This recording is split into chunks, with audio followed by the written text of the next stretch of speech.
questions par rapport à ce qu'on vient de dire. Ou des témoignages aussi. Parce que ça peut, les témoignages dans ces domaines-là, comme dans d'autres aussi, peuvent encourager les autres également à saisir cette victoire-là en Christ.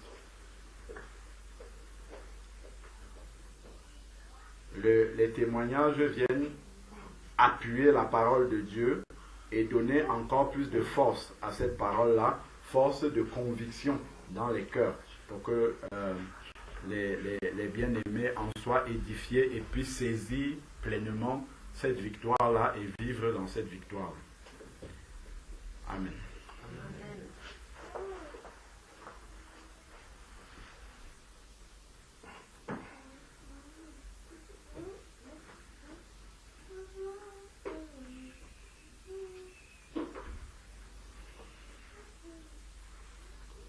Donc, à chaque fois que le diable vous attaque, si j'ai bien compris, vous êtes dans la défaite.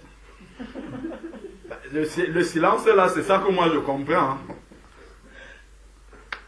En fait, il y a quelque chose qui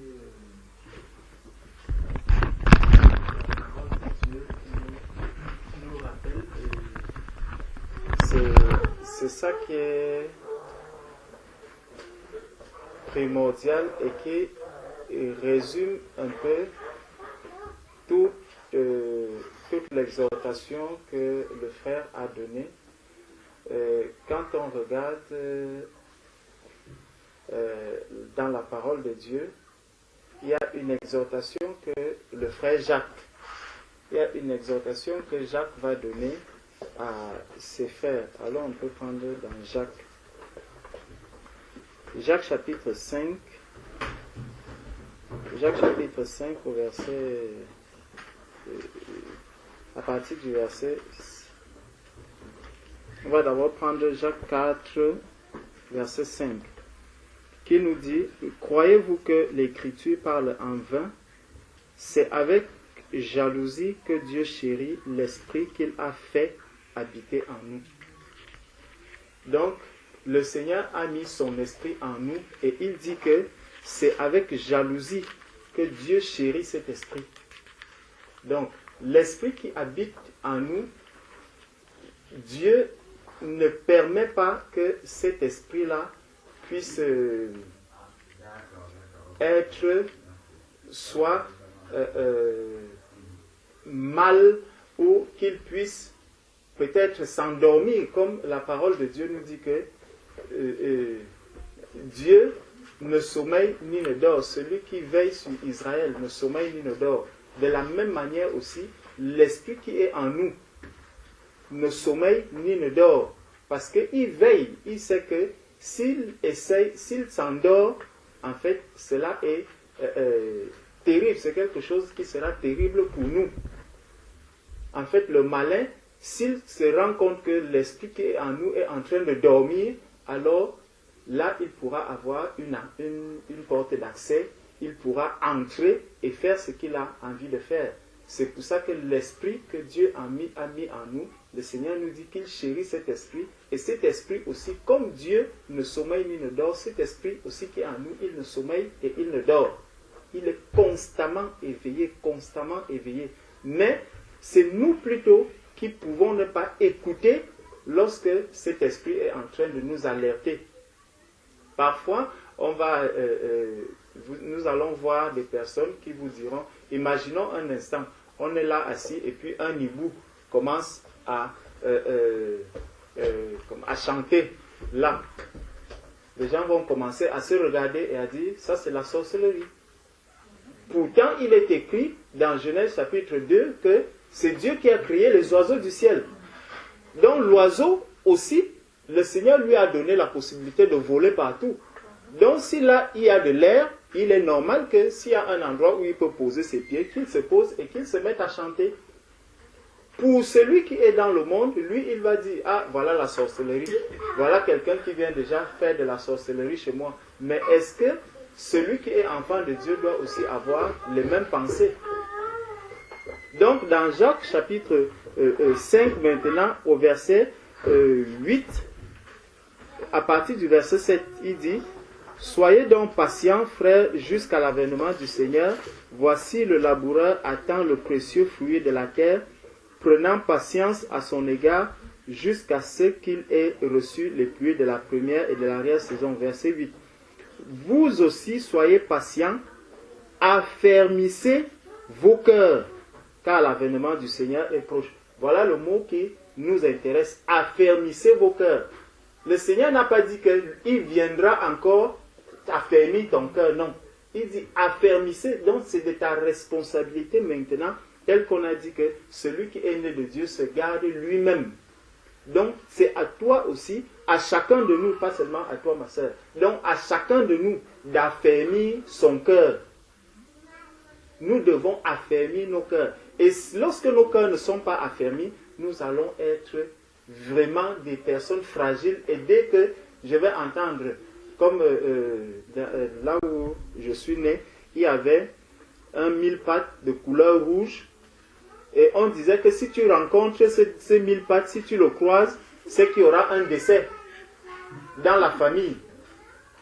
Mais gloire à Dieu, si le Seigneur vient m'alerter que j'ai vu le mille-pattes et que peut-être c'est moi qui vais mourir ou mon épouse ou quelqu'un, la seule chose que j'ai à dire, merci Seigneur parce que tu m'as averti, parce que tu dis que rien n'arrive sans que le Seigneur n'ait alerté ses enfants. Donc si tu m'alertes au travers de ce mille-pattes, vraiment, gloire au Seigneur, je dois me sanctifier encore davantage. Et là, je sais que je vais dans le repos.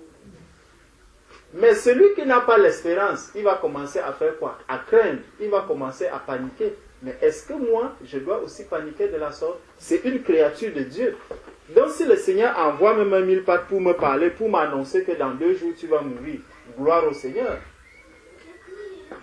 Je commence à me sanctifier davantage et à me préparer davantage.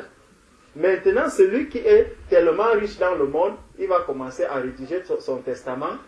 Il va commencer à dire, bon voilà, si je meurs aujourd'hui, allez m'acheter tel cercueil, allez faire ceci, allez faire cela.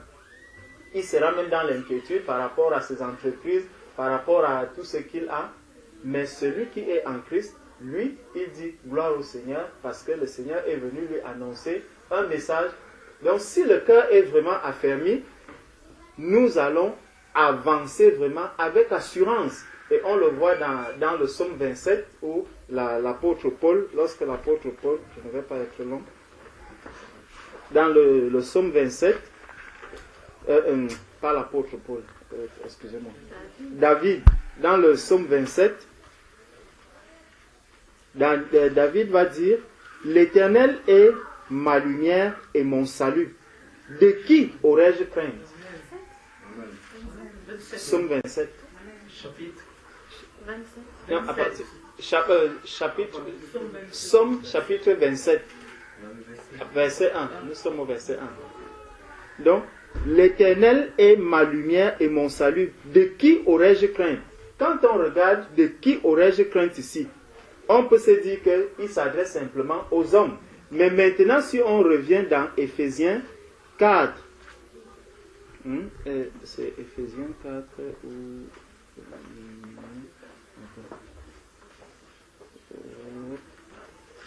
Éphésiens 6 plutôt. Éphésiens 6, verset 12, qui nous dit que nous n'avons pas à lutter contre la chair et le sang, mais contre les dominations, contre les autorités, contre les princes de ce monde, des ténèbres, contre les esprits méchants dans les lieux célestes. Donc c'est contre eux que nous, aujourd'hui, nous avons à lutter. Donc, je n'ai pas à lutter physiquement avec ma sœur, mais je sais justement que ce sont des esprits et le malin, peut-être quand je serai en sommeil, pourra venir avec un esprit mauvais, peut-être pour me mettre des choses dans ma tête ou pour faire ceci. Mais je dois comprendre que même dans le sommeil, je reste dans un combat spirituel. Et je vais combattre dans le sommeil avec quoi? Là, on tombe maintenant dans les armes spirituelles. Dans les armes spirituelles, le bouclier de la foi. Il faut que j'ai toujours la foi, même dans le sommeil. En fait, même dans le sommeil, je dois avoir toutes ces armes spirituelles-là en moi. Donc il va dire, car nous n'avons pas à lutter contre la chair et le sang, mais contre les dominations, contre les autorités, contre les princes de ce monde, des ténèbres, le monde des ténèbres. Donc pour ceux qui ont peur des sorciers, pour ceux qui ont peur des marabouts, comprenez que nous luttons contre ces personnes.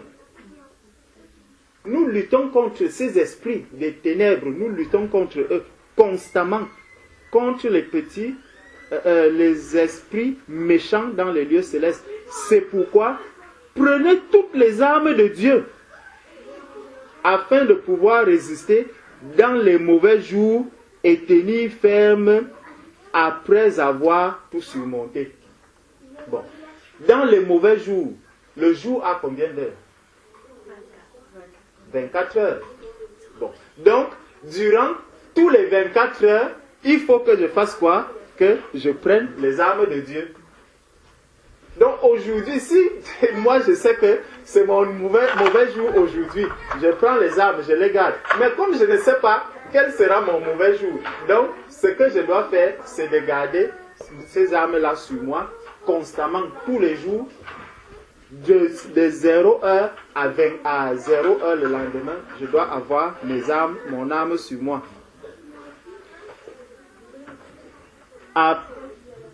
Afin de pouvoir résister dans les mauvais jours et tenir ferme après avoir tout surmonté. Donc, si j'ai des choses à surmonter, ça veut dire que je vais rencontrer des difficultés, mais il faut que je surmonte tout cela. Tenez donc ferme, ayez à vos reins la vérité pour ceinture, revêtez la cuirasse de la justice. Donc, je dois avoir la vérité à mes reins, même dans le sommeil. Même quand je dors, c'est un exercice que je dois faire, que dans le sommeil. Est-ce que je commence déjà même à peut-être méditer dans le sommeil? Est-ce que je commence déjà à régulièrement, est-ce que je me vois en train de prier dans le sommeil? Est-ce que constamment je me vois en train de méditer la parole de Dieu dans le sommeil? C'est des questions que chaque enfant de Dieu doit pouvoir se poser. Parce que c'est pas normal que tu es un enfant de Dieu, tu te dis, bon, moi je vais seulement prier quand je suis éveillé. Tu es né peut-être de nouveau il y a 10 ans. Tu ne t'es jamais vu en sommeil en train de prier, en train de méditer. Non, c'est pas normal. Si vraiment tu es constamment dans la prière, dans la méditation, tu vas te voir que même dans le sommeil, il y a des nuits où tu vas passer vraiment des nuits dans la louange, des nuits dans la méditation, des nuits dans la prière. Tu vas prier pour des gens, et le matin quand tu te réveilles, tu es tellement léger, tu es tellement content. Et dans cet esprit-là, lorsque tu demeures dans cet état, le malin ne peut pas s'approcher de toi. Mais si tu baisses la garde, tu te dis, bon, non, ça fait longtemps, j'ai trop loué le Seigneur, il faut que je prenne un peu quelques jours. Dès que tu prennes quelques jours, le malin attend le moment opportun pour revenir. Ces quelques jours, il lui suffit de 2 secondes pour qu'il vienne entrer.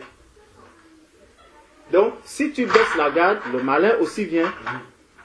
Mettez pour chaussure à vos pieds le zèle que donne l'évangile de paix. Je dois être zélé pour l'évangile. Zélé partout où je vais. Je médite, je loue le Seigneur. Prenez par-dessus tout cela le bouclier de la foi. La foi avec lequel vous pourrez éteindre tous les traits enflammés du malin.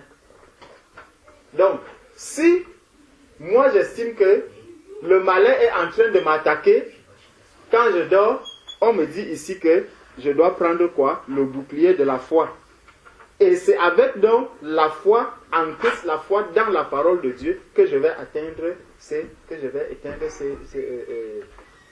ces mauvais esprits-là. Quand je sais que la parole de Dieu est là, elle dit ceci, la parole dit ceci, il faut que je commence donc à garder, à affermir cette parole-là dans mon cœur. Qu'elle s'asseye, qu'elle prenne place dans mon cœur. Et lorsque la parole de Dieu prend place, elle prend vie dans mon cœur, alors à tout moment, à tout instant, cette parole pourra venir pour agir, pour trancher, pour vraiment accomplir ce pourquoi je l'ai reçu. Prenez aussi le casque du salut et l'épée de l'esprit qui est la parole de Dieu. Faites en tout temps. En tout temps, donc ce n'est pas seulement quand je suis éveillé. Ce n'est pas seulement le matin. Ce n'est pas seulement le soir avant de me coucher. On dit en tout temps. En tout temps. Faites en tout temps, par l'esprit, toutes sortes de prières et de supplications. Donc, est-ce que le moment de mon sommeil ne fait pas partie du temps, de mon temps de vie? Donc, est-ce que pendant que je dors, je suis exempté du temps? Le temps ne s'arrête pas.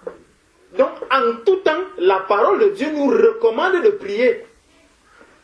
Faisons donc déjà l'exercice de prière dans le sommeil. Commençons déjà à le faire. Seigneur, je veux prier pendant que je suis en train de dormir.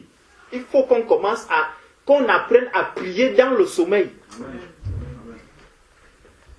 Apprenons, parce que chaque fois donc que je vais prier étant endormi, étant dans le sommeil, il dit des prières et des supplications. Donc, je dois toujours être dans la présence du Seigneur.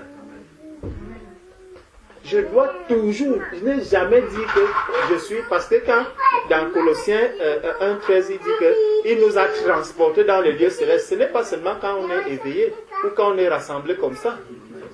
C'est en tout temps, même quand je dors, spirituellement, je suis dans la présence du Seigneur. Amen.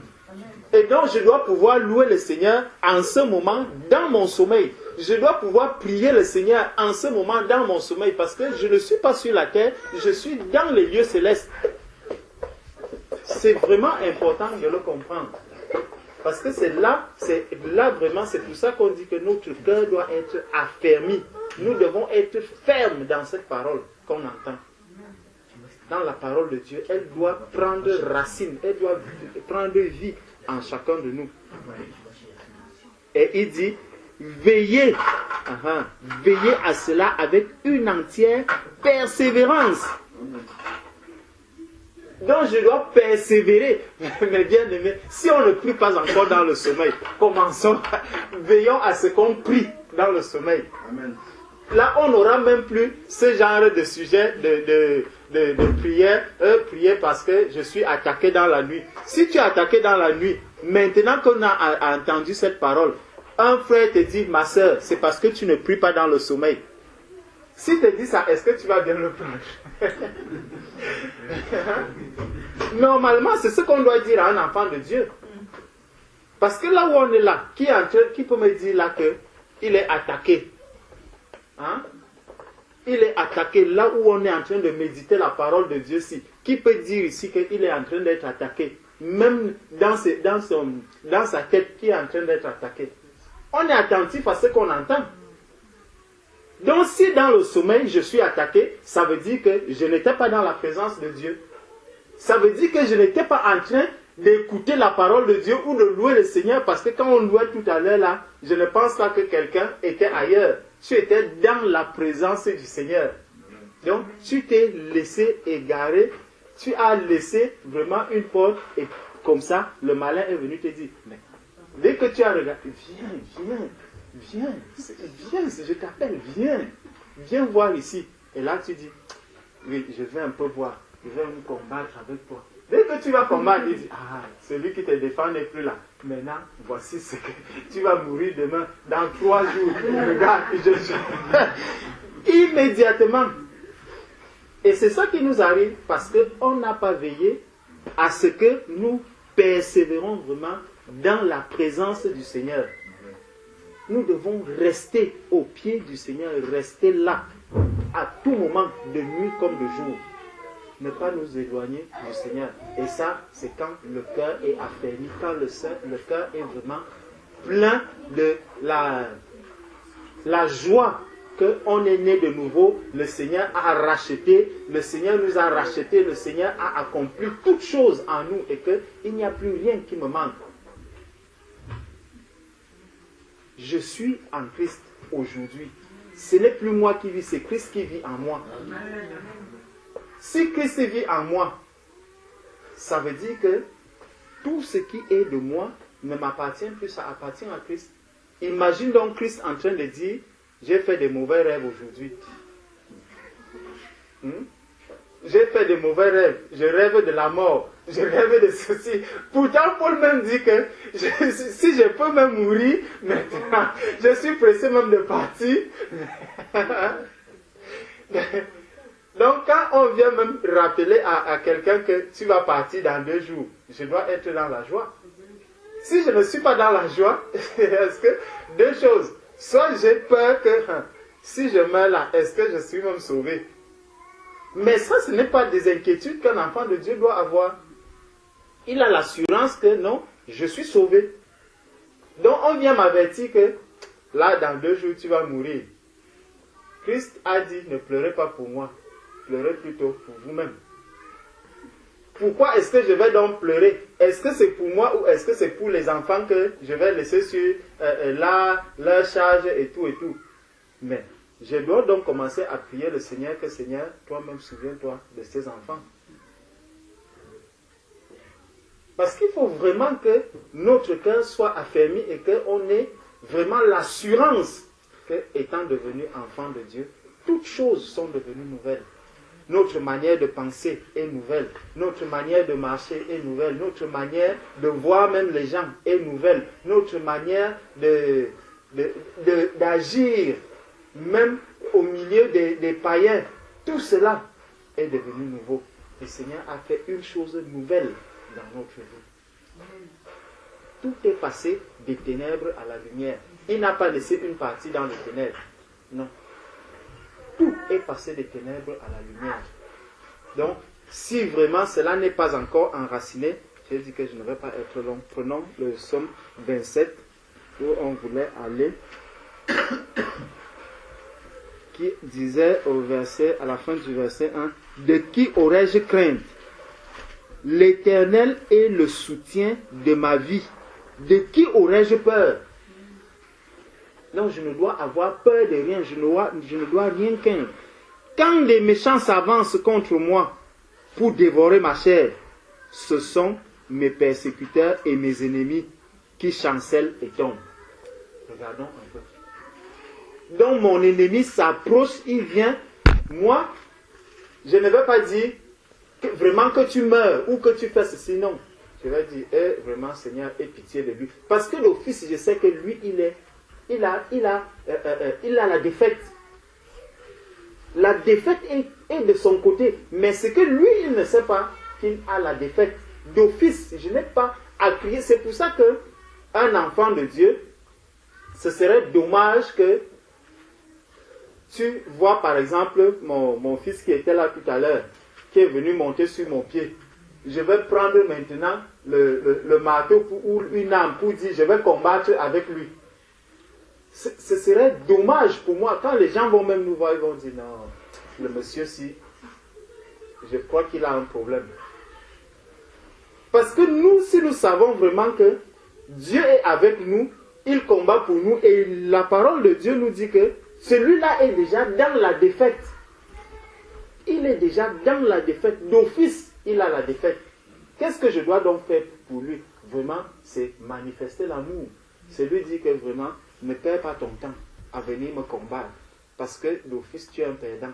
Si c'est un sorcier, allez même voir ce sorcier. On me dit qu'il y a tel sorcier vraiment qui veut faire, qui est en train d'invoquer mon nom dans des choses qui ne sont pas bien. Je devrais aller le voir et lui dire, vraiment, il y a des choses que j'ai appris, mais ne perds pas le temps. Tu es en train de perdre ton temps parce que tu risques de te faire mal là où tu es en train d'amener mon nom. Ça risque d'être dommage pour toi. Par amour pour toi, laisse ces choses-là. Donc, c'est le langage que nous devons tenir aujourd'hui. Amen. C'est vraiment ce langage que nous devons tenir, mais nous ne le tenons pourquoi? Parce que nous ne sommes pas affermis. Nous avons encore des petites craintes. On se dit, hey, le sorcier, on dit qu'il est puissant. Hein? Il est très puissant. Personne ne va chez lui, donc mes pieds, si mon pied entre chez lui, exactement, je ne suis pas en train de dire au travers de ces paroles que c'est Christ qui vit en moi. et que lui, d'office, il a la défaite. Donc je doute de sa défaite. Pourtant, la parole de Dieu nous dit ici que quand le méchant s'avance contre moi pour dévorer ma chair, ce sont mes persécuteurs et mes ennemis qui chancellent et tombent. C'est eux qui vont tomber. Donc moi je le sais et je dois le savoir, je dois avoir cette assurance. Si une armée se campait contre moi, mon cœur n'aurait aucune crainte. Si une guerre s'élevait contre moi, je serais malgré cela plein de confiance. Regardez, quelqu'un qui a confiance à Dieu de cette manière, est-ce que moi je peux dire ça aujourd'hui? Qu'une armée se dresse contre moi, j'ai confiance. J'ai confiance à celui qui vit en moi. C'est ça qu'on doit pouvoir se dire. Et le dire en tout temps. Dans mon lieu de service, partout où je suis, c'est les paroles que je dois confesser. Je demande à l'Éternel une chose que je désire ardemment. Je voudrais habiter toute ma vie ici, il disait, dans la maison de l'Éternel. Mais la parole de Dieu nous dit dans Hébreux 3, verset 6, que c'est nous qui sommes devenus la maison. Donc, lui, il voulait encore habiter dans cette maison, mais moi, je suis déjà l'habitation du Seigneur. Et je dois le prendre par la foi. Donc, Christ vit en moi. Donc, partout, on va ensemble pour contempler la magnificence de l'Éternel et pour admirer son temple. Est-ce que je m'admire même déjà moi-même? Vous allez voir beaucoup de personnes qui montent et descendent, ils disent, je vais faire la chirurgie de mon nez, je vais faire la chirurgie de mon ventre, je vais faire... Pourtant, nous sommes le temple du Seigneur. Ça veut donc dire que je n'admire pas déjà le temple du Seigneur. Si je suis le temple du Seigneur et que je vais me faire toutes ces choses qu'on fait à gauche, à droite, ça veut dire que je n'admire pas le temple du Seigneur. Je vais admirer le temple, le corps de ma soeur, je vais admirer le corps de mon frère, mais quand je regarde le mien, je dis, non, mon corps n'est même pas beau. C'est tout ça, c'est le temple du Seigneur. Nous sommes, chacun de nous constitue le temple du Seigneur. Donc si je dis déjà que mon frère ou ma soeur, elle n'est pas belle, je suis en train de dire que le temple du Seigneur, s'il n'est pas beau. C'est ça que je suis en train de dire. Est-ce que le Seigneur peut donc avoir un temple qui n'est pas beau? Donc, ce que les yeux vont me refléter, me renvoyer comme image, il ne faut pas que mon esprit aussi atteste cela, ou que ma bouche puisse attester cela, ne serait-ce que par mes paroles. Mes yeux peuvent me renvoyer une autre image, mais l'esprit, lui, il m'atteste que ça, c'est le temple du Seigneur. C'est comme ça que je dois voir toute personne qui a donné sa vie au Seigneur. Car il me protégera dans son tabernacle au jour du malheur. Il me cachera sous l'abri de sa tente. Il m'élèvera sur un rocher. Et déjà, ma tête s'élève sur mes ennemis qui m'entourent. J'offrirai des sacrifices dans sa tente au son de la trompette. Je chanterai et célébrerai l'Éternel. Éternel, écoute ma voix, je t'invoque, aie pitié de moi et exauce-moi. Mon cœur dit de ta part, cherchez ma face. Je cherche ta face, ô Éternel. Bon, ne me cache point ta face, ne repousse pas avec colère ton serviteur. Tu es mon secours, ne me laisse pas. C'est la fin qui va nous intéresser. C'est pour ça que je vais vite. Tu es mon secours, ne me laisse pas, ne m'abandonne pas, Dieu de mon salut, car mon père et ma mère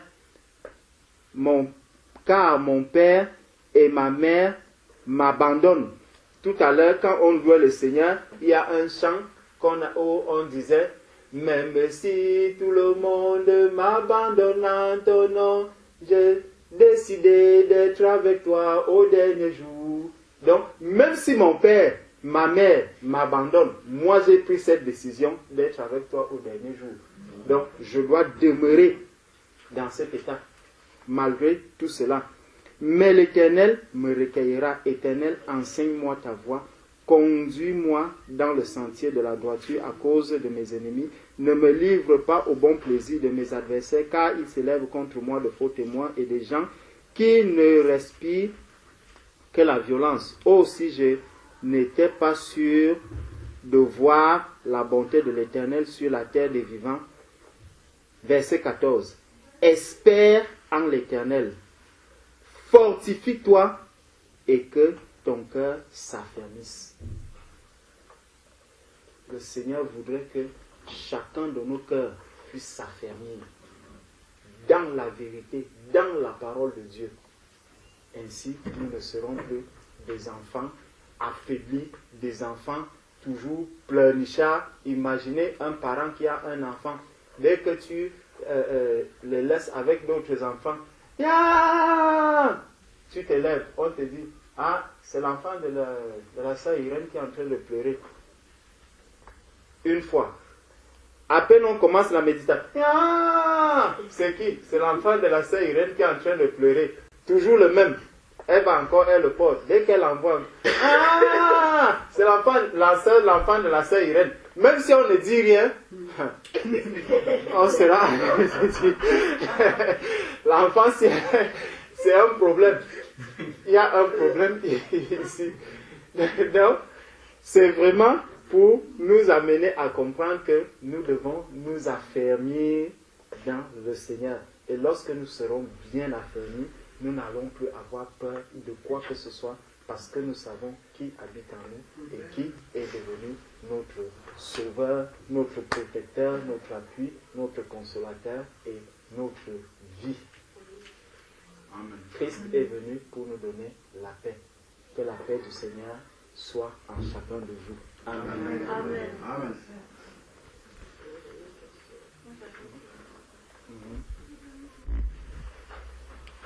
Je vais déjà prendre un verset. Dans Romains chapitre 8, verset 29.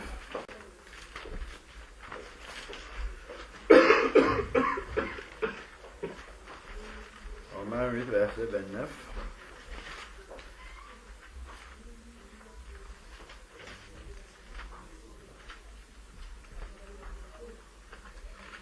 Il est écrit: car à ceux qu'il a connus d'avance,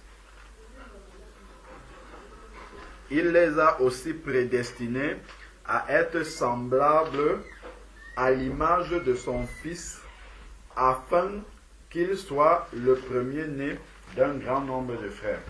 Il y a plusieurs possibilités. Donc, souvent, le Seigneur, dans sa préséance, il voit qu'on va accepter la parole de Dieu. Il commence déjà à diriger notre chemin. Il commence déjà, lui-même, sans qu'on ne s'en rende compte, il commence déjà à mettre des prémices, en fait, à côté de nous, juste pour attirer notre attention. Tu vois? Et Dieu peut faire grâce maintenant. C'est-à-dire que même un païen, un païen peut être sauvé de la main du diable par le Seigneur de manière souveraine. C'est-à-dire que Dieu, le malin, peut tendre un piège pour qu'un païen meure et Dieu l'en épargne. Parce que Dieu veut le sauver, Dieu veut le mettre à part. Ça peut arriver par exemple quand on dit que c'est une grâce d'avoir quelqu'un dans une famille qui est converti. Parfois, tu peux prier, tu pries pour les tiens qui sont au pays, ainsi de suite. Certains ne sont pas convertis, ils sont païens, mais par tes prières, Dieu épargne ces personnes-là. Sans qu'eux-mêmes ne le sachent. Tu ne sais pas si quelqu'un a prié pour toi, pour demander la protection pour toi, et que c'est ça qui fait en sorte que, sans même t'en rendre compte, Dieu met des paroles comme ça dans ta bouche pour que tu prononces, et puis il accorde sa grâce par ces paroles-là. Ça peut être ça simplement. Comme ça peut être aussi Dieu dans sa souveraineté, il décide que celui-là, c'est un païen, mais je veux lui faire grâce. C'est écrit dans la Bible que Dieu fait grâce à qui il veut. Même un païen peut être malade, il crie à Dieu, Dieu sauve-moi, guéris-moi, et il guérit.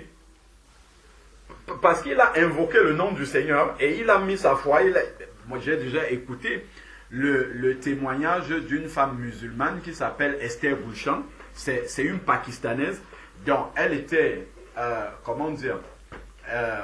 malade, atteinte de, je ne sais pas si c'est la polio ou quelque chose comme ça. Elle est restée plus de 19 ans couchée dans son lit.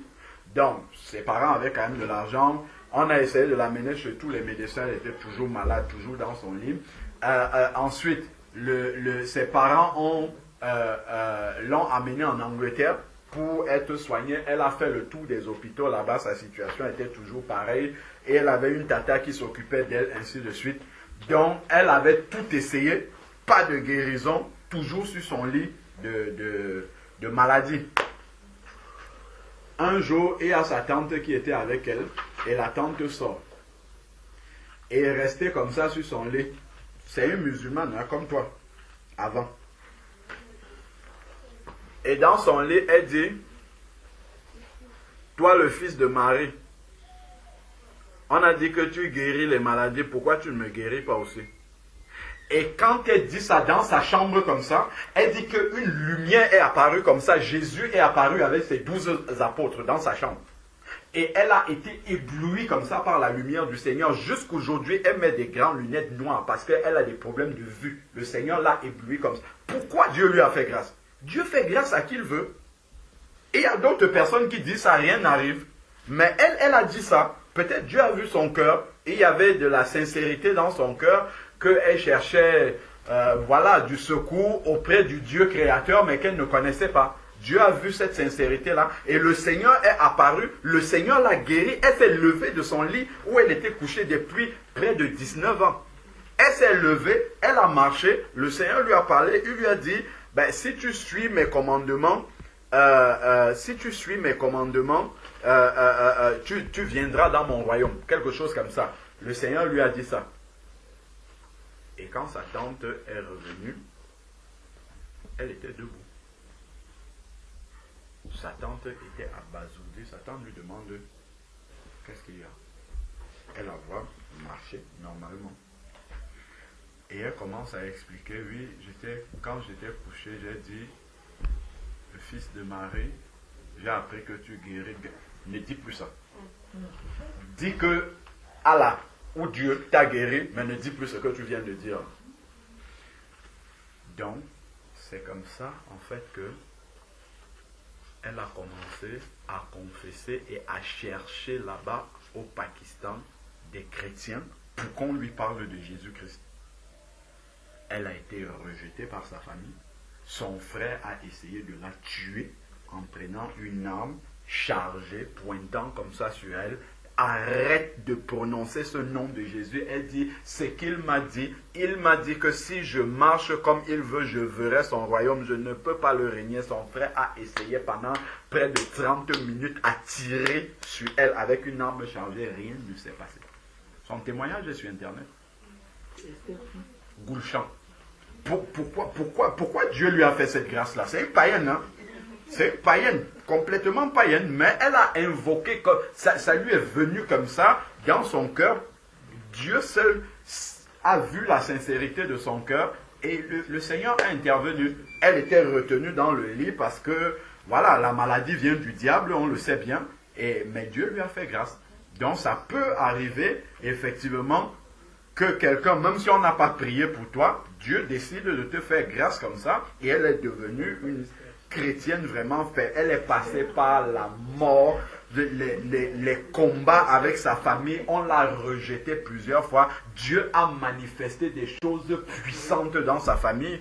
On l'avait tellement rejetée qu'on ne permettait même plus qu'elle vienne au milieu de sa famille parce qu'elle était, elle était la risée de sa famille parce qu'elle a changé de foi. Elle est sortie de la foi musulmane. Elle est arrivée, je suivais dans son témoignage, un jour, je crois où c'était sa soeur ou son frère qui était décédé, et elle est arrivée, toute la famille pleurait, ainsi de suite. Elle est venue aussi, on ne voulait même pas qu'elle aille voir le corps, ainsi de suite. Et après, elle a supplié, est-ce qu'on peut lui permettre au moins de voir le corps parce qu'elle était rejetée. Mais on l'a abandonnée là, elle est partie voir le corps toute seule, elle a prié, cette personne-là est ressuscitée. Pour montrer à la famille musulmane, parce qu'elle ne pouvait pas témoigner à cette famille-là. La personne est ressuscitée. C'est des choses qui existent. Non, excusez-moi. Tout à l'heure, quand elle a posé la question, elle Oui. vous a demandé si un non-croyant pouvait avoir la grâce. Oui. Et vous avez dit non. Non, c'est pas ce que je suis en train de dire. Non, attendez, non. Oui. L'esprit de Dieu, elle a demandé L'esprit, oui, non, ça c'est différent. Lui, il a dit non. Mais Oui. Là, il parle un de la non-croyant peut avoir par la grâce. Oui. Voilà. Mais maintenant, quand il dit qu'un non-croyant ne peut pas avoir l'Esprit de Dieu, mais il dit plus tard que quelqu'un, par la grâce de Dieu, peut recevoir l'Esprit de Dieu, ça devient deux choses différentes. Non. L'appel. Non, on ne parle pas d'appel. Parce que là, lui, il a dit, elle a demandé, elle était musulmane. Elle se faisait attaquer. Mais dans son rêve, au fond d'elle, elle priait Jésus, elle baignait son enfant dans le sang de Jésus. C'est la question qu'elle vous a posée. Après, vous dites que non. C'est pour ça, moi, je me pose la question. Parce que Joël dit que dans la nouvelle alliance, je reprendrai mon esprit sur toute chair. Il n'y a pas une exception.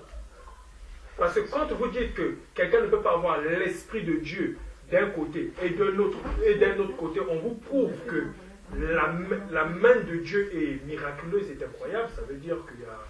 En fait, il ne faut pas confondre l'Esprit de Dieu et la grâce de Dieu. Oui, c'est ce que je vous dis. C'est-à-dire que... Elle a posé sur l'Esprit de Dieu, vous avez expliqué sur la grâce de Dieu. Non, l'Esprit de Dieu, c'était au passage, comme ça. Elle a posé la question. En fait, si quelqu'un a l'Esprit de Dieu, c'est qu'il est né de nouveau. C'est ce qu'on a expliqué dans l'enseignement. Oui, ça fait Voilà. Dans un païen, d'ailleurs, on a lu dans Jean chapitre 14 que l'Esprit, le consolateur, que le monde ne peut pas connaître. Donc, un païen ne peut pas connaître l'Esprit de Dieu. Donc, l'Esprit de Dieu ne peut pas venir habiter dans un païen. Ça, c'est sûr et certain. Si l'Esprit de Dieu vient habiter dans un païen, il devient chrétien. On a vu ça chez Corneille. Mais voilà. Les païens écoutaient la parole de Dieu, l'Esprit de Dieu est descendu sur eux. Tout de suite, Pierre dit qu'on doit les baptiser. Ils sont devenus chrétiens. Pourtant, Ils ne sont la Bible plus païens. dit qu'il est venu pour ceux qui ne le connaissaient pas. Quand le Seigneur dit qu'il répandra son esprit sur toute chair, c'est-à-dire que dans la fin des temps, en fait, Dieu va appeler un grand nombre de personnes à lui. En fait, c'est pas qu'il vient comme ça, il envoie son esprit sur tout le monde, que tu sois païen, que tu sois Dans chrétien. la fin des temps où... Là, on parle de la prophétie de Joël, dont tu as parlé. Si. Oui. Quand il dit, je reprendrai mon esprit sur toute chair, Dans la nouvelle alliance. lui, dans la nouvelle alliance. Il n'a pas dit la fin des temps, parce que vous parlez de la fin des temps. Attends, on lit ce qui est écrit. C'est dans Actes chapitre 2.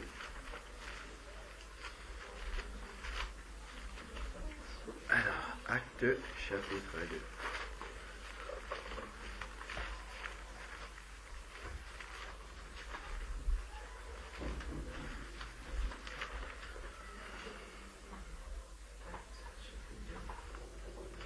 Alors, dans Actes chapitre 2, verset 16.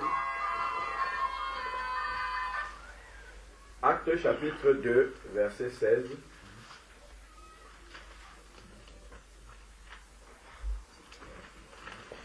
Acte 2, verset 16 dit, mais c'est ce qui a été dit du prophète Joël. Dans les derniers jours, c'est pour ça que je dis que c'est à la fin des temps en fait. C'est une prophétie qui devait s'accomplir à la fin des temps. Il dit, dans les derniers jours, Dieu dit Dieu, je répandrai mon esprit sur toute chair. Vos fils et vos filles prophétiseront, vos jeunes gens auront des visions et vos vieillards auront des songes. Oui, mes serviteurs, sur mes serviteurs et sur mes servantes, dans ces derniers jours-là, je répandrai mon esprit et ils prophétiseront. Je ferai des prodiges du haut, en haut, dans le ciel et des signes en bas sur la terre. Du sang, du feu et une vapeur de fumée. Le sommeil se changera en ténèbres et la lune en sang avant que vienne le jour du Seigneur, ce jour grand et magnifique. Alors quiconque invoquera le nom du Seigneur sera sauvé. Quiconque invoquera. Donc, par exemple, quelqu'un qui invoque le nom du Seigneur comme ça, le Seigneur, comme cette dame dont on parle là, Esther Gouchan. C'est vrai que moi, je n'étais pas convertie, Oui. mais j'aimais Dieu. Donc Oui. j'ai prié Dieu, Oui. mais pas Dieu, pas Jésus, parce qu'après j'ai connu Jésus, mais pas Jésus, mais j'aimais Dieu. Sans doute c'est ça.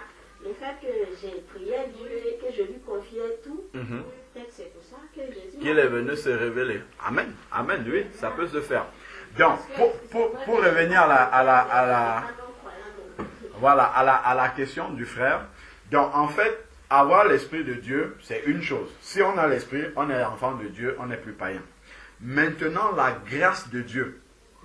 La grâce de Dieu, effectivement, d'ailleurs, je vais m'en appliquer ça par un verset.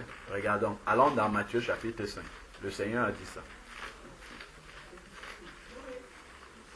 Oui, Matthieu chapitre 5.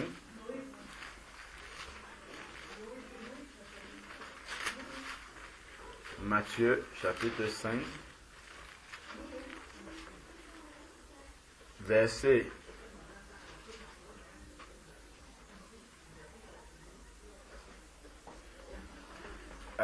On peut prendre à partir du verset 43 pour bien comprendre. Matthieu chapitre 5 à partir du verset 43. Il est écrit: vous avez entendu qu'il a été dit, tu aimeras ton prochain et tu haïras ton ennemi. Mais moi, je vous dis, aimez vos ennemis, bénissez ceux qui vous maudissent, faites du bien à ceux qui vous haïssent et priez pour ceux qui vous maltraitent et qui vous persécutent. Alors vous serez fils de votre Père qui est dans les cieux. Regardons ce qui est écrit là. Car il fait lever son soleil sur les méchants et sur les bons. Il fait pleuvoir sur les justes et sur les injustes. Ça, c'est l'image de la bénédiction. C'est-à-dire que la grâce de Dieu peut également... C'est pour ça que je disais qu'un païen peut être dans son lit, il dit « Seigneur, sauve-moi » ou il ne dit même rien. Dieu le sauve. La guérison, c'est une bénédiction. C'est comme la pluie dont on parle là. Dieu peut guérir un païen comme ça, parce qu'il fait pleuvoir sur les justes et sur les injustes. Tu vois, donc Dieu peut souverainement accorder sa grâce comme ça à un païen. Par contre, il n'a pas fait la promesse ferme de donner sa grâce toujours à un païen, mais il a fait un enfant de Dieu. C'est-à-dire que quand je prends un exemple, il y a le fils du voisin à côté et il y a l'enfant de la sœur Irène ici. Quand la sœur Irène sort, l'enfant demande « Maman, donne-moi un bonbon. » S'il te plaît. La sœur Irène entend que mes parents de cet enfant-là a le devoir, si ce n'est pas nocif pour elle, de lui donner ce bonbon. Si elle ne lui donne pas, elle va dire, ma fille par exemple, les bonbons vont te donner la carie. Donc je ne peux pas te donner ça. Ma fille, les sucreries, ce n'est pas bon. Si l'enfant demande quelque chose, par exemple une orange, ma fille, je ne te donne pas l'orange parce que c'est le soir. Ce n'est pas bien de prendre une orange le soir en tant qu'enfant, c'est un excitant. Ça peut te gêner pour dormir. Par contre, demain matin, je te le donnerai. Tu vois, là, elle répond parce que c'est son enfant et elle lui explique pourquoi ce n'est pas possible maintenant. Ça sera possible à un autre moment où je peux te donner maintenant. C'est si elle ne lui donne pas, elle lui dit, je ne te donne pas et elle passe à autre chose. En fait, l'enfant sera dans la confusion parce que l'enfant ne comprendra pas. Pourquoi ma maman ne me donne pas ça? Je lui ai demandé quelque chose, je ne trouve pas que c'est mauvais et ma maman ne me donne pas. Par contre, dès que la sœur Irène sort de la maison, là, la fille de la voisine sort également et lui dit, Tata Irène, un bonbon. Tata dit, je ne donne pas et elle passe. La fille de la voisine sera moins choquée que la fille de sœur Irène. Parce que sœur Irène n'a aucune obligation vis-à-vis de l'enfant de la voisine. Elle a son père, elle a sa mère. Elle n'a aucune obligation. Mais par contre, Tata Irène, parce qu'elle est gentille, parce qu'elle a un cœur bien disposé, peut dire, voilà ma fille, et puis elle passe. Comme elle peut dire, je ne te donne pas, et puis elle passe. L'enfant, c'est la même chose en fait que Dieu avec ses enfants et les païens. C'est ça. C'est-à-dire que l'exemple qu'on a pris, c'est sœur Irène dans la position de Dieu. Elle a sa propre fille, et à côté, elle a la fille du voisin. elle n'a aucune obligation vis-à-vis de la fille du voisin, mais si son cœur est bien disposé, elle peut donner quelque chose à l'enfant du voisin, mais sans obligation. Par contre, à sa propre fille, elle a l'obligation de lui donner. Si elle ne lui donne pas quelque chose, elle doit expliquer à l'enfant pourquoi elle ne lui donne pas. Tu vois? Donc c'est comme ça, en fait, que Dieu agit vis-à-vis de ses enfants et vis-à-vis de des païens. La réponse à ta question, c'est bon? Gloire à Dieu. Et puis je veux aussi relever quelque chose que la sœur a dit tout à l'heure, quand elle posait la question. Elle a dit qu'avant, elle plongeait aussi les gens dans le sang de Jésus. Vous avez dit ça, non? Ah oui, mon enfant. Ah, voilà. Donc, ça m'a un peu... Donc, je dis que, bon, ben, c'est les pratiques qu'on a toujours eues quand on était religieux, dans les religions. On dit, on plonge quelqu'un dans le sang de Jésus, on te couvre du sang de Jésus-Christ. Mais en fait, on ne couvre pas, on ne plonge pas quelqu'un dans le sang de Jésus-Christ. Le sang de Jésus-Christ, c'est pour Jésus qui a versé son sang pour sceller cette alliance entre lui et nous. C'est la nouvelle alliance. Il a scellé cette alliance entre lui et nous. Et le sang de Jésus qui est venu pour purifier nos péchés. Pas pour qu'on plonge les gens dedans, qu'on prenne n'importe qui, on plonge dedans. Quelqu'un veut voyager, on couvre l'avion du... Vas-y. À ce moment, je suis enceinte. L'école de moi, je ne sais plus, peut-être mon mari qui l'attend. J'étais enceinte. Et chaque nuit, il y a ma grand-mère qui venait chercher l'enfant. Je n'avais pas encore accouché. Les temps à moins que je commence à parler de Jésus dans les hommes, et dans le rêve, je voyais qu'il venait chercher l'enfant. Et en ce moment, je suis tombée malade parce que le ventre, il ne voulait plus rester. J'étais comme ça, je ne pouvais plus me redresser. On m'avait amené à l'hôpital, je ne pouvais plus rien faire parce que l'enfant, il voulait descendre. Et la grossesse ne voulait plus rester. Donc après, ce temps-ci, quand je dormais, elle venait, je m'arrêtais entre elle et l'enfant. L'enfant n'était pas encore né, mais je voyais l'enfant dans le... Et je disais, je plonge l'enfant dans le sang de Jésus. Et elle n'arrivait pas à toucher l'enfant. Dans le rêve, ça se passait comme ça, elle n'arrivait pas à toucher l'enfant.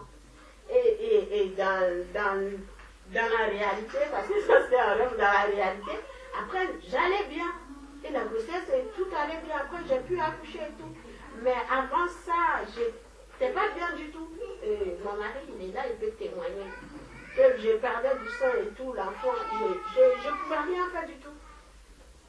Donc c'est ça. Bon, je sais pas, je non, ça pourrait marcher, ça marche, ça peut marcher. Mais j'ai dit que parce qu'aujourd'hui, on vit ça avec beaucoup de chrétiens, beaucoup de gens qui disent que quand on veut voyager, on lui dit je plonge, je couvre l'avion du sang de Jésus-Christ, je couvre la voiture du sang de Jésus-Christ, je couvre cette maison du sang de Jésus-Christ. Or, le sang de Jésus-Christ, c'est pas pour couvrir les objets, pour couvrir les personnes, non, c'est pour laver, pour purifier de nos péchés. C'est venu pour sceller cette alliance qu'il y a entre Dieu le Père, de Jésus-Christ et nous.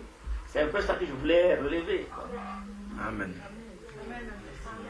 Donc, en fait, ce que on doit comprendre, c'est que Dieu, en fait, Dieu est amour.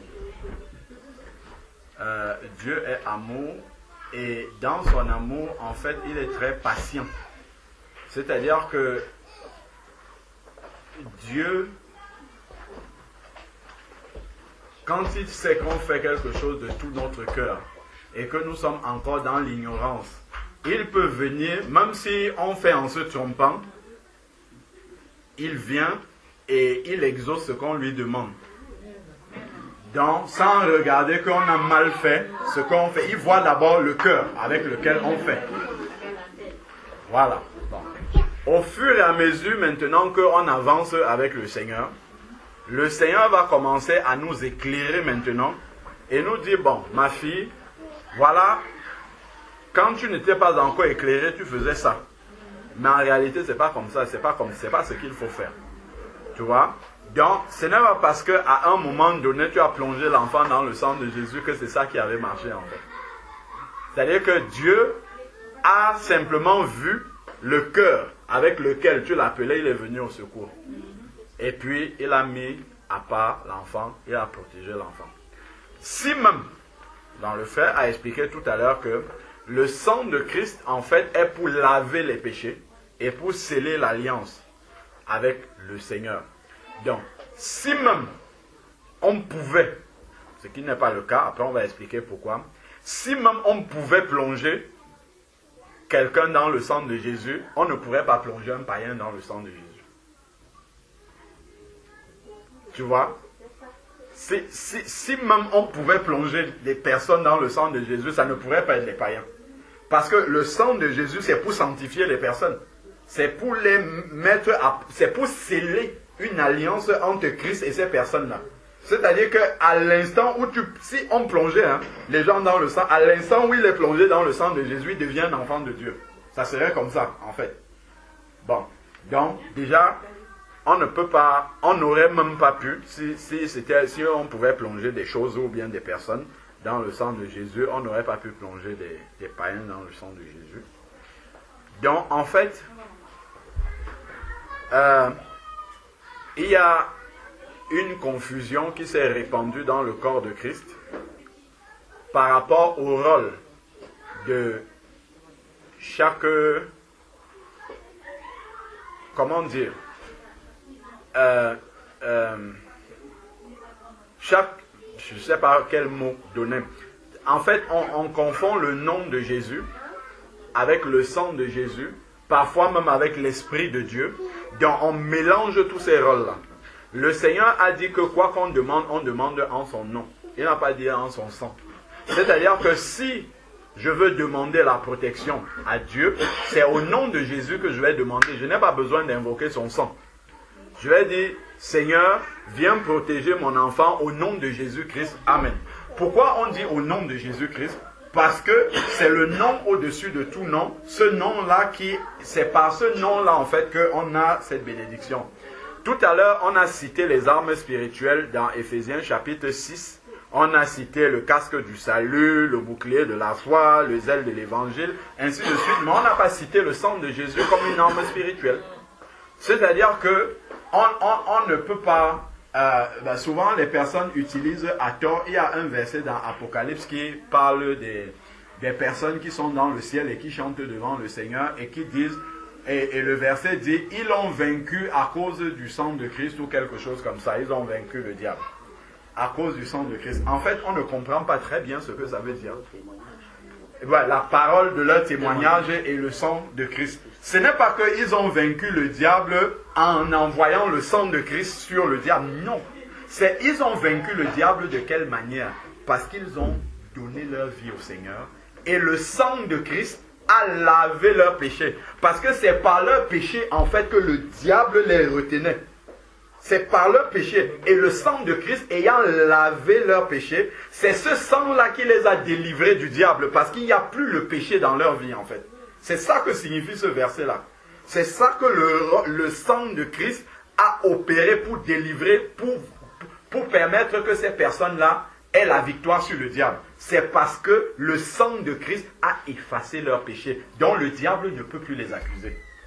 C'est de cette manière-là qu'ils ont vaincu le diable par le sang de Christ. Ce n'est pas en invoquant le sang de Christ comme une parole magique. C'est le marabout qui utilise des substances comme ça pour... Parce que quand on dit « je plonge dans... » c'est comme une incantation en fait. Mais Dieu ne fonctionne pas de cette manière-là. La seule chose, comme Dieu a dit, il y a un seul médiateur entre Dieu et les hommes, c'est Jésus-Christ homme.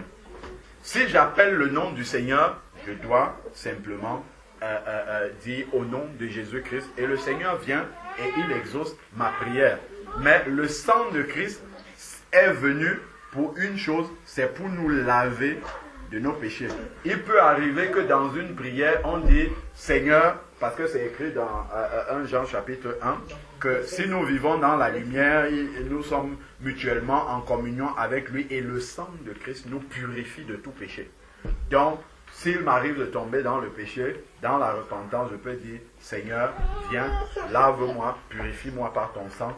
Là, c'est une chose. Ça, c'est biblique. Mais par contre, on ne peut pas dire je plonge cet objet-ci dans le sang de Christ, je plonge cette personne dans le sang de Christ, parce qu'on ne voit pas les apôtres faire ce type de prière-là. En plus de tout ce que j'ai dit là, en fait, on voit des prières des apôtres, mais jamais ils ne disent ça. Or, la Bible nous dit dans Éphésiens chapitre 2, verset 20, que nous sommes fondés sur le fondement des apôtres et des prophètes, Jésus-Christ étant la pierre angulaire. Donc, si je fais quelque chose, je dois pouvoir montrer dans la Bible où Jésus a fait ça et où les apôtres ont fait ça. Donc, les apôtres n'ont jamais invoqué le sang de Christ. Pourquoi que ce soit, en fait. Le sang de Christ a accompli une œuvre, celle d'effacer nos péchés, celle de sceller la nouvelle alliance, mais ce n'est certainement pas une arme du combat spirituel. C'est le nom de Jésus qui est une arme du combat spirituel. Voilà pourquoi quand tu chasses le diable, quand tu fais une prière d'autorité, tu vas dire au nom de Jésus, sors d'ici. Tu ne vas pas lui dire par le sang de Jésus, sors d'ici. Non, ça n'a pas, ça n'a pas de... En fait, ce n'est pas biblique de faire comme ça. C'est le nom de Jésus. Et c'est pour ça qu'il nous a dit, c'est le nom au-dessus de tout nom, en fait. Donc c'est par ce nom-là qu'on obtient, qu'on confesse cette autorité-là sur le diable. Amen.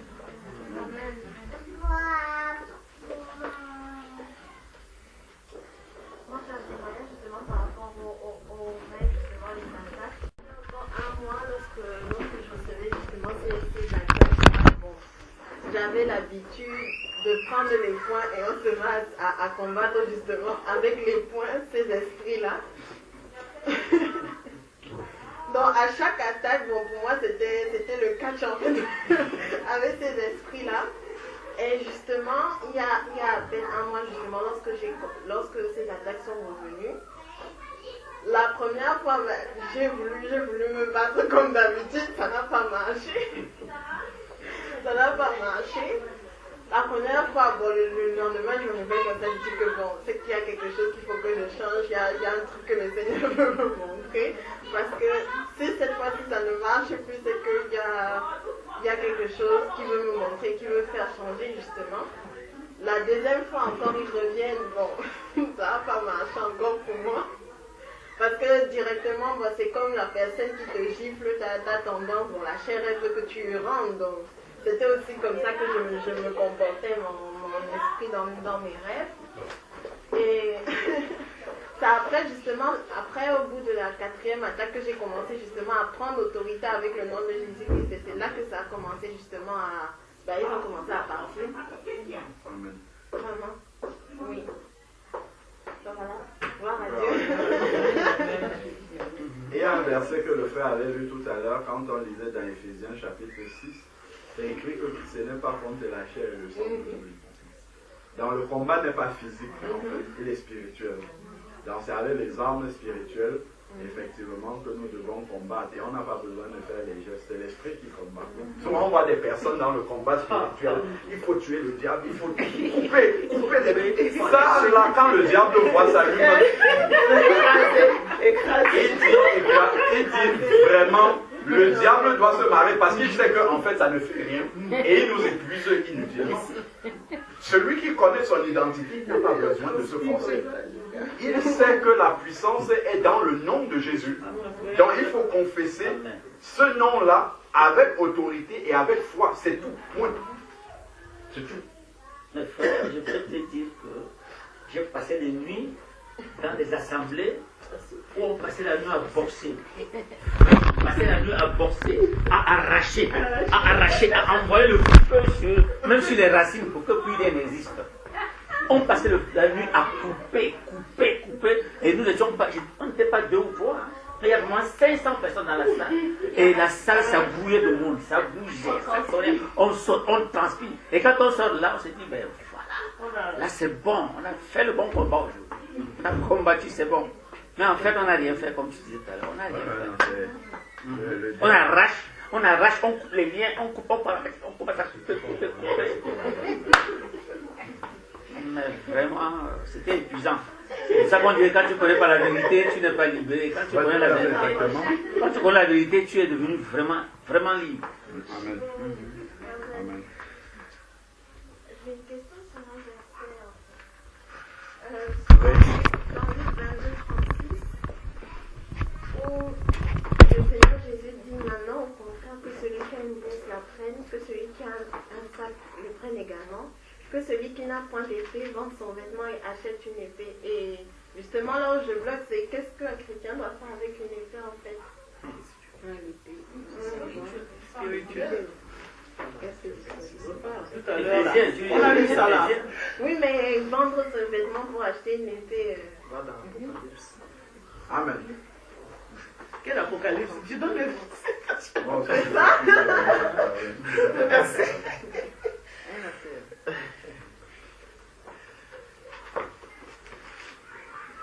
Frère, réponds. tu as déjà donné le verset, non? C'est Apocalypse, c'est à l'église de Laodicée, non? C'est Apocalypse chapitre 3.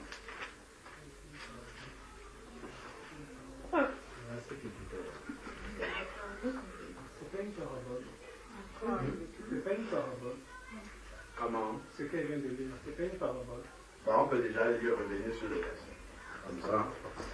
Parce qu'elle dit vendre ton vêtement pour acheter une épée. C'est dans Luc, tu as dit, non? C'est une parabole pour moi. C'est ça qu'il explique, non? Et dans la parabole, il y a une explication. Oui, Dans le verset à la base, c'est Luc combien? Luc 22, 36. Alors, Luc 22, chapitre, le verset 36, pardon.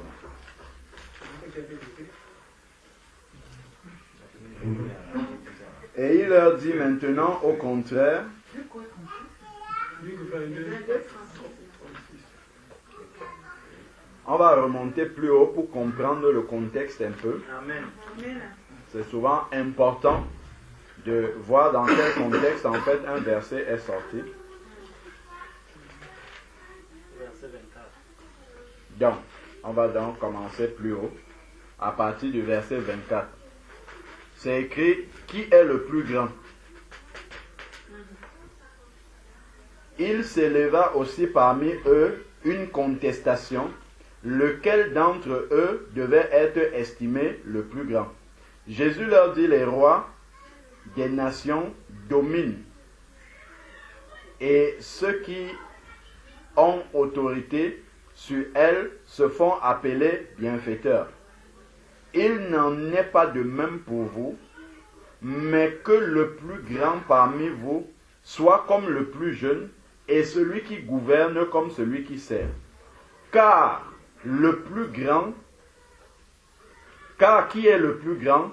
Celui qui est à table ou celui qui sert? N'est-ce pas celui qui est à table? Et moi cependant, je vous dis, je suis au milieu de vous comme celui qui sert. Vous êtes ceux qui ont persévéré avec moi dans mes épreuves.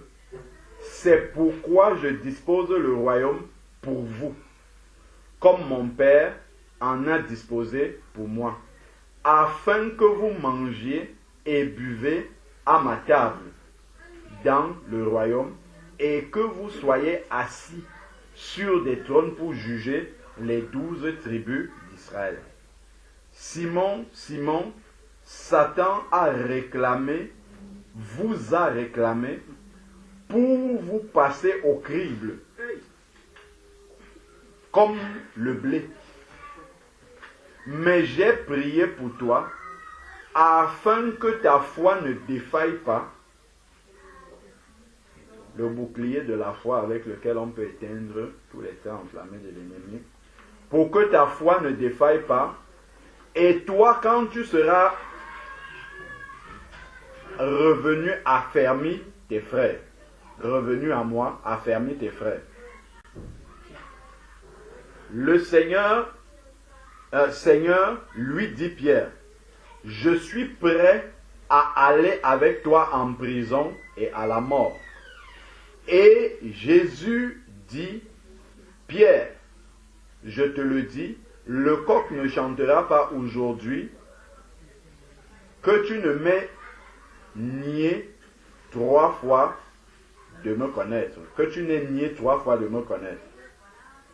Et il leur dit encore, quand je vous ai envoyé sans bourse, parce qu'il les avait envoyés d'abord sans rien prendre, ni sac, ni sandales, avez-vous manqué de quelque chose? Ils répondirent rien. Et il leur dit, maintenant au contraire, que celui qui a une bourse la prenne. De même, celui qui a un sac et celui qui n'a pas d'épée vendent son vêtement pour en acheter une. Car, je vous le dis, ce qui est écrit doit s'accomplir en moi.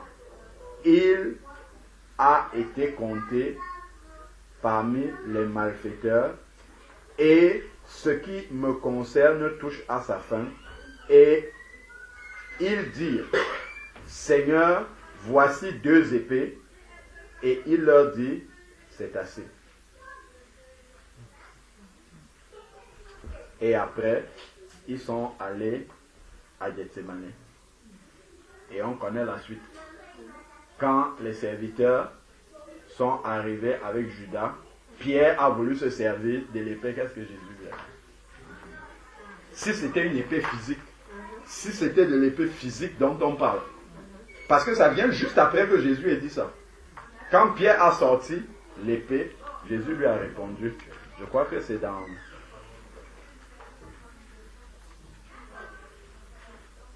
Alors, l'arrestation de Jésus, ça suit après là. Voilà, donc on peut prendre la partie du verset 47. Comme il parlait encore, là on est à Gethsémane, voici une foule arriva, et celui qui s'appelait Judas, l'un des 12, marchait devant elle. Il s'approcha de Jésus et lui donna un baiser, et Jésus lui dit, Judas, c'est par un baiser que tu livres le Fils de l'homme. Ceux qui étaient avec Jésus, voyant ce qui allait arriver, dirent, Seigneur, frappons-nous de l'épée. Ah, il leur a parlé de l'épée avant. Et eux, ils disent, Seigneur, frappons-nous de l'épée. Et l'un d'eux frappa, ils n'ont même pas attendu la réponse de Jésus. Et l'un d'eux frappa le serviteur du souverain sacrificateur et leur emporta l'oreille droite. Mais Jésus, regarde, il y a un mais. Mais introduit un contresens parce qu'il n'avait pas compris de la bonne manière. Il n'avait pas compris cette parole que Jésus avait dite concernant les épées. Donc, mais Jésus leur dit, Jésus prit la parole et leur dit, tenez-vous-en là. Tenez-vous-en là. Puis il toucha l'oreille de cet homme et le guérit. Donc Jésus restaure d'abord la personne qui a été, dont l'oreille a été endommagée. Jésus dit ensuite aux principaux sacrificateurs et chefs, ainsi de suite. Donc il était dans le temple.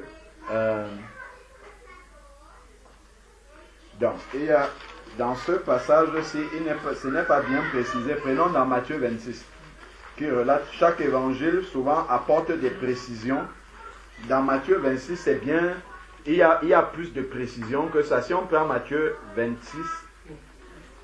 Je peux parler. Hein? Je peux parler. Je peux juste finir, frère. Après, comme ça, sinon, après, le fil va être coupé. Donc, si on prend Matthieu 26,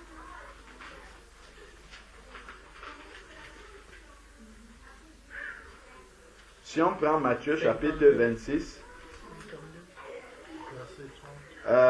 si on... Oui, vers le verset 52 plutôt. Voilà. C'est écrit, l'un de ceux, verset 51, un de ceux qui étaient avec Jésus, on lit dans Jean là-bas que c'est Pierre, l'un de ceux qui étaient avec Jésus étendit la main, tira son épée et frappa le serviteur du souverain sacrificateur. Alors Jésus lui dit, remets ton épée à sa place, car tous ceux qui prendront l'épée périront par l'épée. penses-tu que je ne puisse pas invoquer mon Père qui me donnerait à l'instant 12 légions d'anges? Comment donc s'accompliront les Écritures d'après lesquelles il doit en être ainsi? À ce moment, Jésus dit à la foule, vous êtes venus ainsi de suite. Vous êtes venus avec des épées, des bâtons, alors que j'étais tous les jours au temple et j'enseignais. Donc on comprend en fait que quand Jésus a demandé d'acheter les épées, il n'est pas en train d'encourager à acheter les épées physiques pour avoir et de trancher l'oreille de tous ceux qui passent et qui essayent de nous nuire. Sinon, ça serait contradictoire avec cette parole qui dit, si on te gifle à gauche, montre l'autre joue également pour être giflé à droite. Alors maintenant dans l'Apocalypse. Apocalypse, la lettre à l'église de Laodicée. Apocalypse chapitre 3.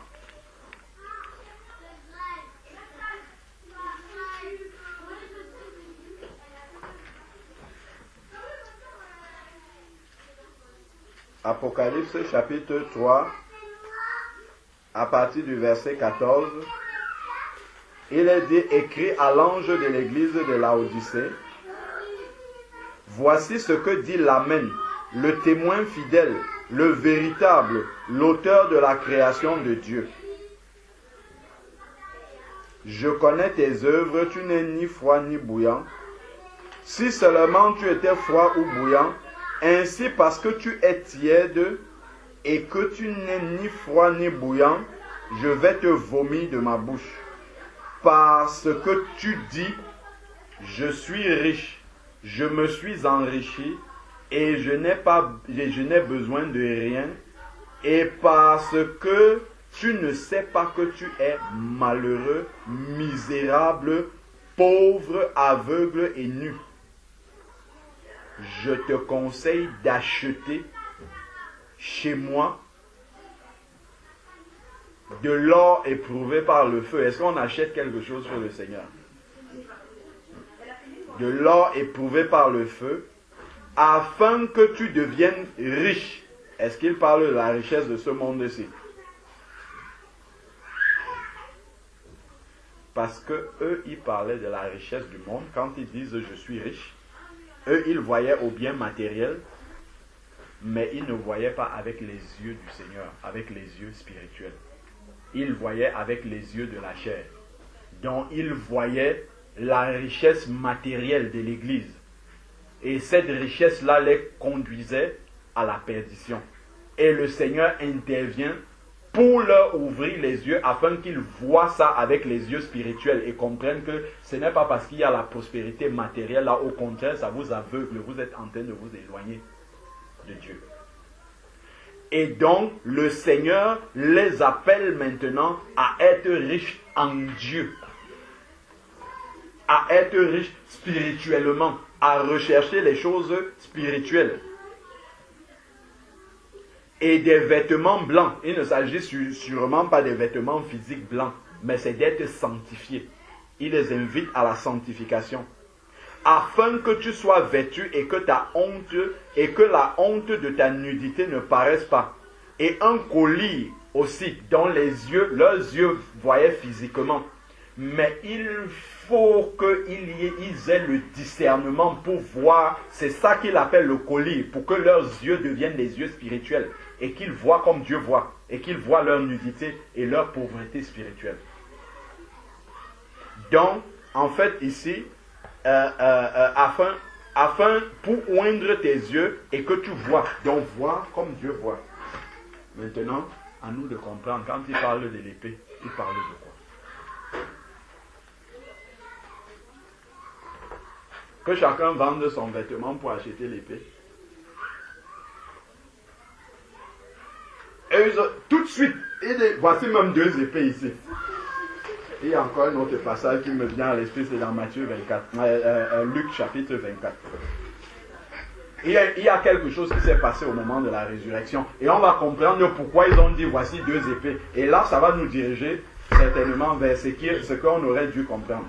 Dans Luc chapitre 24, Luc chapitre 24. Prenons à partir du verset 44. Luc chapitre 24 à partir du verset 44. Il est écrit, puis il leur dit, c'est là ce que je vous disais lorsque j'étais encore avec vous, qu'il devait ressusciter le troisième jour. Quand j'étais encore avec vous, il fallait que s'accomplisse tout ce qui est écrit de moi dans la loi de Moïse, dans les prophètes et dans les psaumes. Le verset 45. Alors il leur ouvrit l'intelligence pour comprendre les Écritures. Amen. Donc quand il parlait dans Luc chapitre 22, leur intelligence n'était pas encore ouverte pour qu'ils comprennent ce que Jésus leur disait au travers des épées. Mais nous, notre intelligence est ouverte pour qu'on comprenne. Quand il parle de l'épée, là, il parle de quoi? Quand il dit d'avoir l'épée, l'épée c'est la parole de Dieu. Et d'avoir la foi dans cette parole. Parce que si les disciples avaient réellement cette épée-là, ils seraient dès le troisième jour, tôt le matin, avec Marie de Magdala pour attendre la résurrection. S'ils avaient pris cette épée-là, donc toutes les paroles que Jésus leur avait prononcées, toutes ces promesses-là, voilà par exemple quelque chose qui montre qu'ils n'avaient pas compris de quelle épée il parlait. S'ils avaient pris toutes les paroles qu'il leur disait, ils ne devaient pas être étonnés. Thomas ne devait pas dire, si je ne mets pas mon doigt là, dans ses côtes, dans ses mains, je ne croirais pas. Thomas n'aurait pas dit ça. C'est parce qu'il n'avait pas pris l'épée. Il n'avait pas pris la parole de Dieu. Il ne l'avait pas gardée avec lui. C'est ça.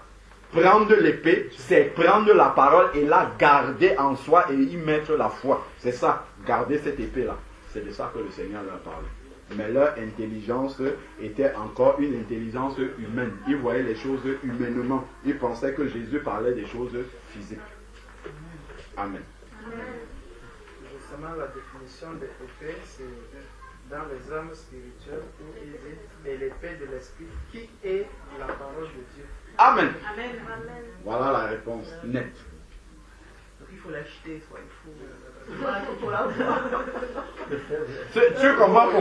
Tu comprends pourquoi il utilise l'expression acheter? Ah, merci ma soeur. Tu as compris. Parce que acheter, ça ne vient pas comme ça. Le royaume de Dieu est forcé. N'oublions pas ce verset-là. Depuis le temps de Jean-Baptiste, le royaume de Dieu est forcé et ce sont les violents qui s'en emparent. Ce sont les violents qui s'en emparent. Donc, il prend la violence du combat, en fait, avec l'épée, pour parler du combat spirituel, avec la parole de Dieu. Parce que ceux qui allaient combattre le soldat romain, en fait, utilisaient une épée pour combattre son ennemi. Mais nous utilisons la parole de Dieu pour combattre justement l'ennemi. Et c'est ça que Jésus a utilisé dans le désert, la parole de Dieu. C'est avec ça qu'il combattait le diable. Il a écrit ça. Il a aussi écrit ça et il avait la foi dans cette parole-là qu'il produisait. Amen. Frère.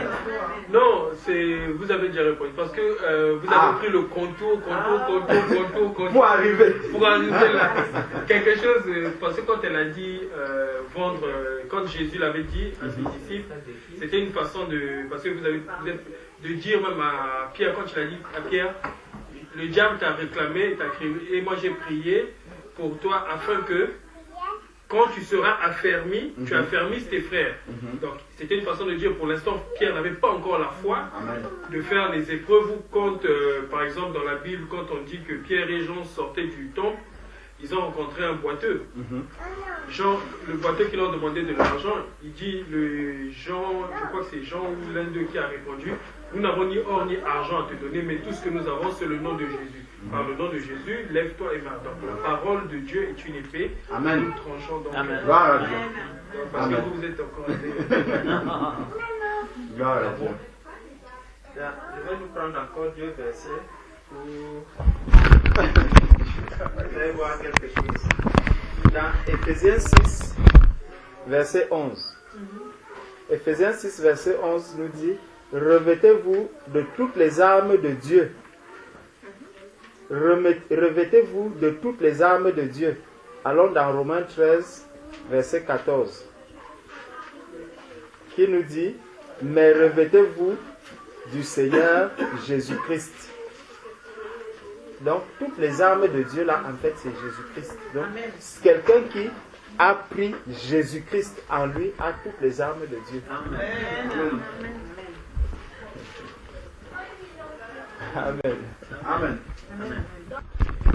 Quelqu'un va prier alors pour... Hein? Oui, bien sûr.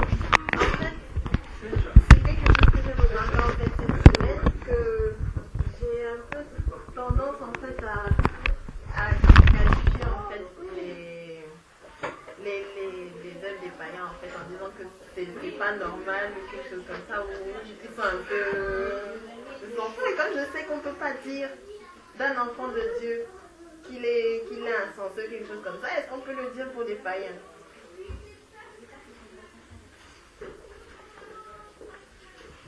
La Bible a dit, c'est pas nous qui les jugeons, c'est Dieu qui va les juger.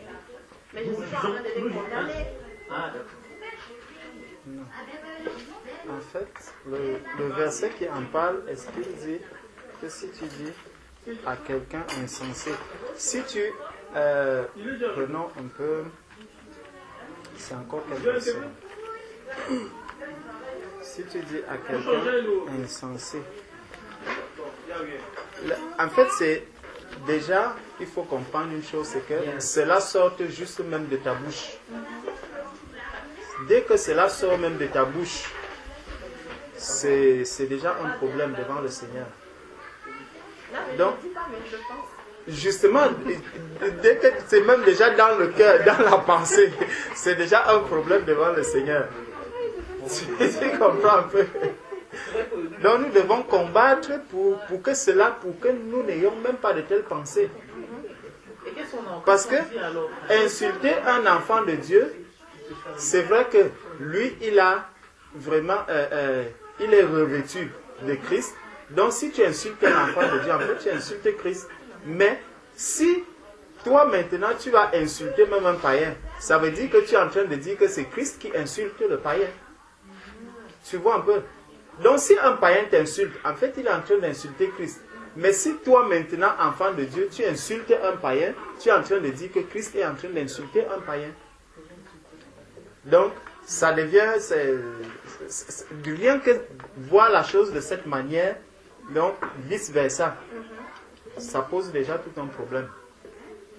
Donc tel que je ne peux pas dire à un chrétien insensé, moi aussi, de ma bouche, puisque c'est Jésus même qui le dit, que si tu dis à quelqu'un insensé, tu mérites déjà une peine. Donc je n'ai pas à dire cela à quelqu'un d'autre, même si c'est un païen. Donc je ne peux pas dire que ce que tu fais là, c'est pas normal. Ce n'est pas de ça qu'on parle. Mais c'est pas Moi, ce qu'on est en train de parler, ce que moi je comprends dans ce que le frère dit, c'est que le frère parle de la personne. Mais il dit ne participez pas aux œuvres des ténèbres, mais condamnez-les, c'est différent. C'est-à-dire que même le diable, on a partagé de ça un vendredi soir. Même le diable, on ne doit pas insulter le diable. Par contre, on doit condamner les œuvres du diable. Tu vois, dans les païens, on va condamner les œuvres des païens. Lui, pas traiter la personne, mais traiter la chose que la personne est fait.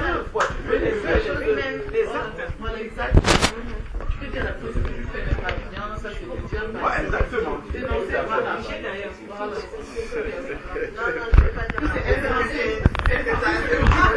Non, il ne faut pas que tu es insensé, mais voilà. c'est insensé ce que tu fais. Voilà, c'est ça. C'est différent. Hier, j'ai vécu une scène où le Seigneur m'a vraiment enseigné, rappelé, qu'on doit vraiment être comme des enfants, petits enfants. En fait, on était en train de faire la queue dans un supermarché. Et juste devant nous, il y avait une maman blanche là, avec son fils. Petit fils comme ça, il avait peut-être 4 ans. L'enfant dit d'abord, maman, le monsieur à la caisse là-bas, il a des boucles d'oreilles, c'est bizarre. La maman fait comme si elle n'avait pas entendu. Il dit encore plus fort, maman, le monsieur là-bas a des boucles d'oreilles, c'est bizarre. La maman était gênée. Elle essayait de le calmer. L'enfant insiste encore. Et je dis, en fait, il a raison. Parce que nous sommes tellement habitués à voir ces choses-là, mais l'enfant a vraiment raison. C'est bizarre, on s'est habitué à avoir des boucles d'oreilles sur les oreilles des hommes et ça nous paraît plus bizarre, mais l'enfant a raison. Alors, la maman a souri, elle n'a rien dit. Je pensais que c'était fini. L'enfant a continué à parler d'autres choses. On avançait, on avançait. Quand l'enfant est arrivé droit devant le monsieur, même la maman était déjà passée dessus. Il regarde le monsieur. Monsieur, vous avez des boucles d'oreilles, c'est bizarre. Mais il n'y avait pas un fond de méchanceté. Hein. Mais l'enfant a dit ça vraiment comme ça, de manière naïve et spontanée. Après, il lui dit, vous avez même aussi une bague. C'est bizarre quand même. Hein. Et puis, la maman lui dit, non, même ton papa a une bague, il faut bien regarder. Lui, les hommes peuvent mettre des bagues. Et il a dit ça, et après, il a souri, et puis il a parlé d'autre chose. C'est-à-dire que on voit en fait, enfin, moi, ce que j'ai compris, hein, l'approche que le Seigneur nous demande d'avoir avec les païens. Ça, il lui a fait une remarque. En plus, le monsieur, il avait 3 boucles d'oreilles comme ça. Donc, il est venu, il lui a dit ça sans méchanceté, vraiment avec un cœur d'enfant. Et je crois que le monsieur ne peut que comprendre ce que... Enfin, c'est-à-dire qu'il ne peut pas prendre ça mal, en fait. Parce que l'enfant lui a dit ça avec un cœur vraiment gentil. Et après, il a dit autre chose. Et il a souri avec lui, il a parlé d'autre chose, et puis il est passé. Mais il lui a fait remarquer que ça, là, c'est bizarre. Ça et le monsieur même était scotché, en fait. Le monsieur ne savait pas quoi dire. Même la maman était gênée. Mais l'enfant a eu une spontanéité de dire ça, sans méchanceté, mais vraiment comme il fallait le dire. Il lui a fait remarquer ça, et il peut aider ce monsieur-là de cette façon-là. Parce que le monsieur ne sent pas de condamnation, il ne sent pas vraiment de rejet, en fait, dans la manière dont l'enfant s'est exprimé. Et c'est une qualité, en fait, qu'on perd hein, quand on devient adulte. Oui. Nous, on est tout de suite... On frappe en oubliant qu'on était pire que ça. Nous, on prend l'épée, mais de la mauvaise manière. On prend l'épée et on coupe les gens. Parce que Pierre, lui, l'a coupé physiquement, mais nous, on coupe spirituellement, mais de la mauvaise façon. On coupe de la mauvaise façon. Et vraiment, que le Seigneur nous donne la sagesse de couper avec amour. Amen.